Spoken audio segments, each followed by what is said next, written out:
Me trepé en la camioneta sin imaginarme que llegó la envidia muy tarde a su tiempo. Como el de esperarse, tocaron mi sangre y así me di cuenta que un pinche cobarde quería eliminarme. Voy a platicarles cómo es que pasó.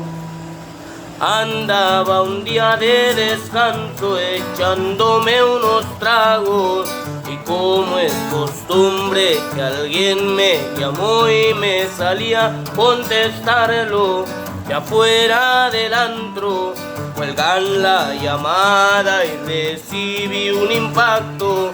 Después fueron varios, uno en la cabeza y todo se nubló.